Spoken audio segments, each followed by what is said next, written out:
आप सभी का यूपी ट्रिपल एससी से 2 नोटिस एक साथ जारी हुई है और पहले नोटिस है यूपी ट्रिपल एससी पीईटी 2022 से पहले विज्ञापन के रूप में और दूसरी नोटिस है मंडी परिषद भर्ती है विज्ञापन संख्या 6/2006 और भर्ती है 2018 की। तो इस भर्ती में डीबी के लिए रिजल्ट जारी हुआ है। तो ग्राम पंचायत अधिकारी के नए भर्ती की विज्ञापन को लेकर के हमने आप सभी को कल ही सूचना दे दी थी कि ये विज्ञापन आपका कल शाम तक भी था कि आ सकता है या फिर आ जाने की उम्मीद काफ़ी ज़्यादा थी। तो फाइनली ये विज्ञापन आ चुका है और अब आप सभी तैयारी में लग जाएं। और जिनका वीडियो के लिए एग्ज़ाम होगा यानी आपने फॉर्म भरा होगा उस टाइम पे, तो आपके पास यहाँ पर 2 अवसर हैं। इसके अलावा किसी अन्य भर्ती के भी आपने फॉर्म भरे होंगे या फिर आने वाले समय में आप आवेदन करेंगे। तो तैयारी आप सभी करते रहिए किसी न किसी भर्ती में या जो भी आपके लिए मनपसंद भर्ती हो उसमें आपका सिलेक्शन हो, तो उसके लिए आपको अभी से कड़ी मेहनत स्टार्ट कर देनी होगी। विस्तार से बात करेंगे कि ग्राम पंचायत अधिकारी के लिए योग्यता क्या है, पद कितने हैं, ट्रिपल सी को लेकर के बात करेंगे और पीईटी कट ऑफ को लेकर के। सबसे पहले यहाँ पर नोटिस देख लेते हैं मंडी परिषद भर्ती वाली।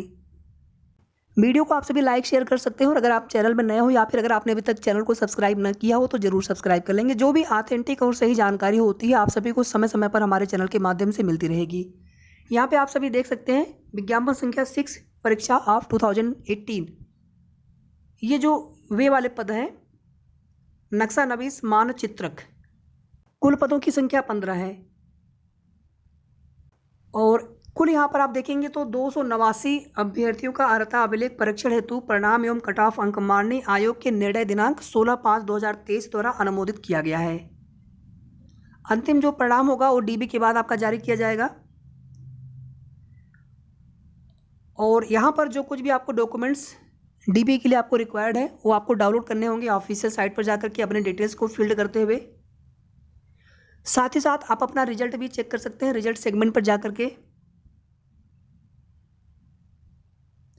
यहाँ पे कट ऑफ आप सभी देख सकते हैं, जहाँ पर पद विज्ञापित नहीं है उनको छोड़ दीजिए, बाकी यहाँ पर देखेंगे तो यूआर के लिए 67.50। इसी तरह से आप यहाँ पर देखेंगे नक्शा नवीस मानचित्रक के लिए यूआर एससी में ये कट ऑफ है क्रमशः, सभी के लिए कट ऑफ यहाँ पर बराबर है। ओबीसी और ईडब्ल्यूएस के लिए, एसटी के लिए कोई पद विज्ञापित नहीं है।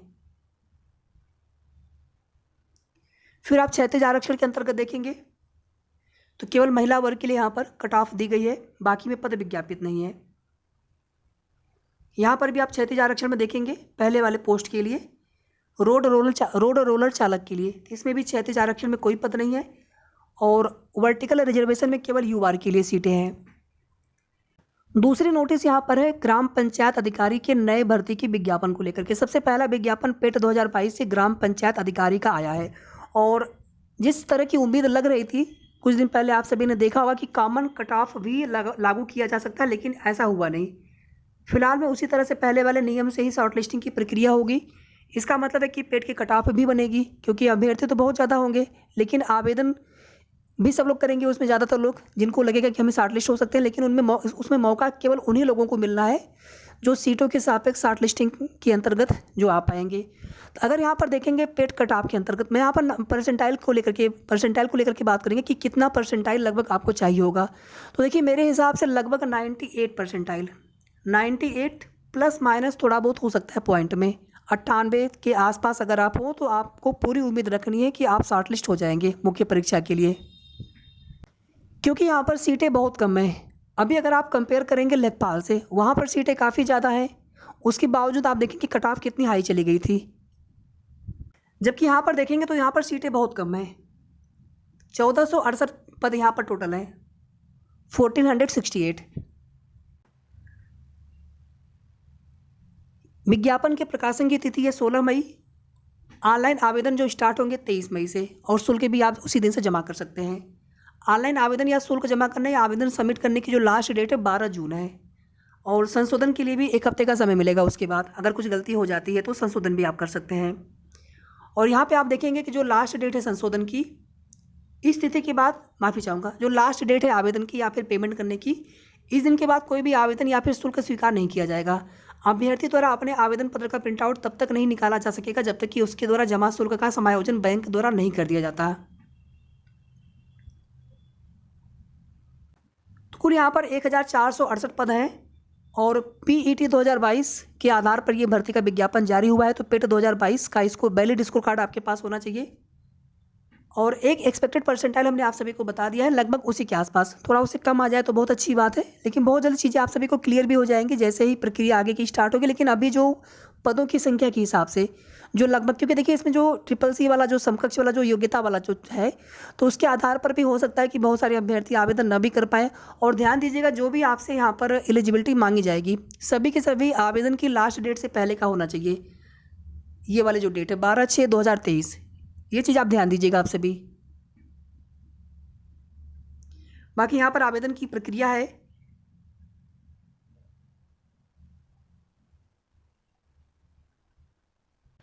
आरक्षण के लिए या फिर आयु सीमा में छूट के लिए आरक्षित श्रेणी के समर्थन में इस विस्तृत विज्ञापन के परिशिष्ट में मुद्रित अथवा वेबसाइट पर उपलब्ध निर्धारित प्रारूप पर सक्षम अधिकारी द्वारा जारी जाति प्रमाण पत्र या आरक्षण संबंधी प्रमाण पत्र जो आवेदन की तिथि तक अथवा विज्ञापन में उल्लिखित आवेदन की लास्ट डेट तक जारी किया गया हो, अवश्य प्राप्त कर लें।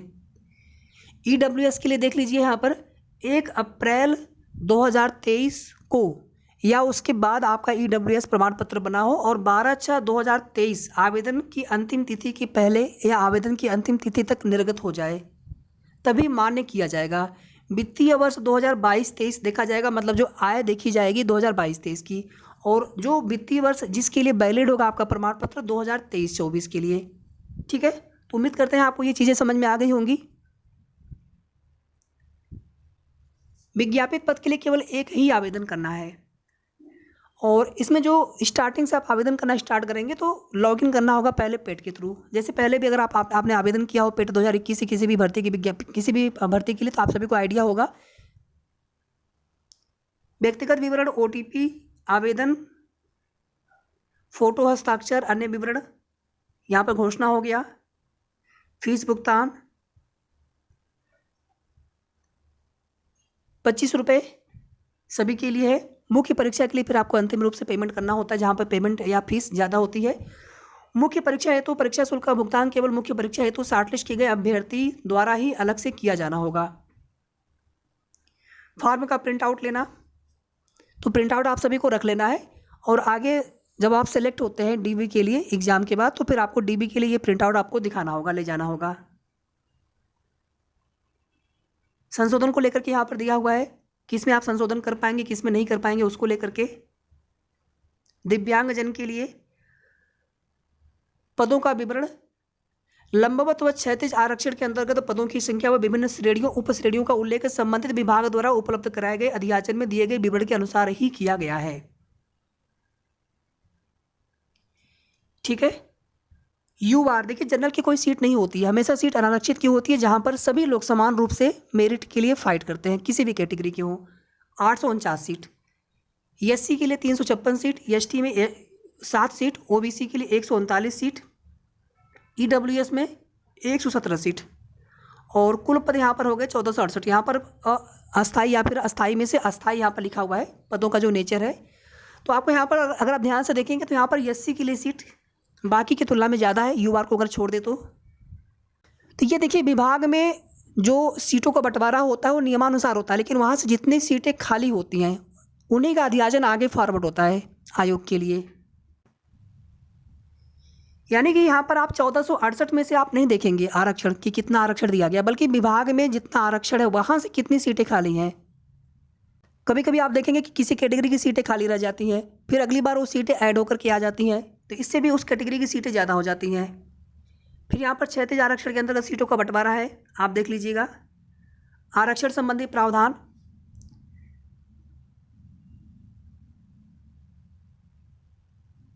ठीक है, इसे आप देख लीजिएगा, ऑलरेडी आपको बता चुके हैं इसके बारे में। महिला आरक्षण के लिए देख लीजिए ध्यान से, यहाँ पर उत्तर प्रदेश की महिला अभ्यर्थियों के मामले में ध्यान दीजिएगा, अगर आपको आरक्षण का लाभ चाहिए तो आपको उत्तर प्रदेश का निवासी होना चाहिए सबसे पहली चीज़, और इसके लिए आपको उत्तर प्रदेश का निवास प्रमाण पत्र भी डीबी के समय प्रस्तुत करना होगा। ये सारी चीज़ें आपको बहुत क्लियर अच्छे से जान लेनी चाहिए, क्योंकि बाद में फिर आपको दिक्कतें होती है अगर जानकारी नहीं होती है। तो निवास प्रमाण पत्र या फिर निवासी होना अनिवार्य है जिनको आरक्षण का लाभ चाहिए। और जो महिला अभ्यर्थी होंगी और विवाहित होंगी, अविवाहित है तो पिता पक्ष का ही आपको निर्गत प्रमाण पत्र देना होगा अपने आरक्षण के लिए, जाति प्रमाण पत्र। लेकिन अगर आपकी शादी भी हो गई है तो भी आपको अपने पिता पक्ष की ही जाति प्रमाण पत्र आपको देना होगा, तभी आपको आरक्षण का लाभ मिलेगा।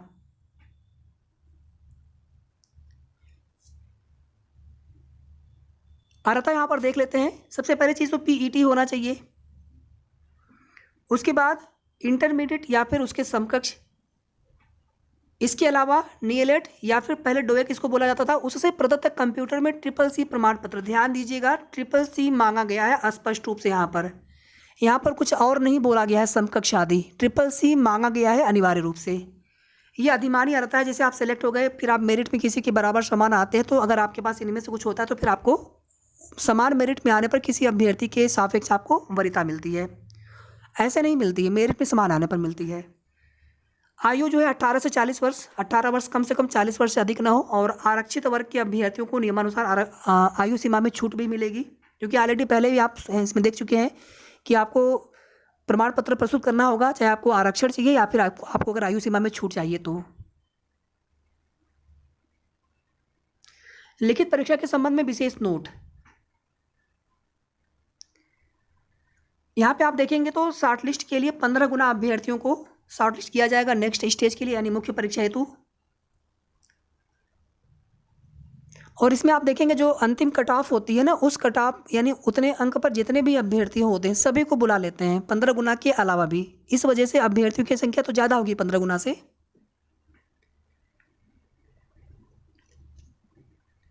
ठीक है, बाकी चीज़ें आप देख लीजिएगा, ऑलरेडी इसके बारे में आपको बता चुके हैं कि मूल निवासी होना चाहिए उत्तर प्रदेश का, अगर आपको आरक्षण का लाभ चाहिए तो किसी भी कैटेगरी में।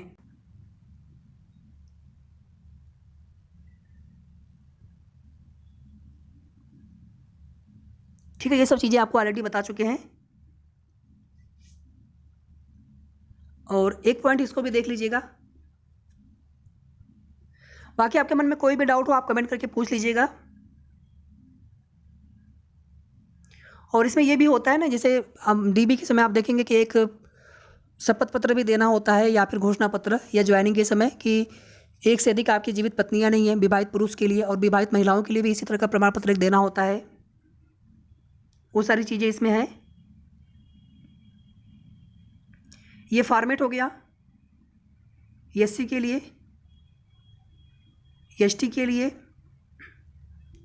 ओबीसी के लिए। इसी तरह से आगे देखेंगे तो ईडब्ल्यूएस के लिए भी होगा।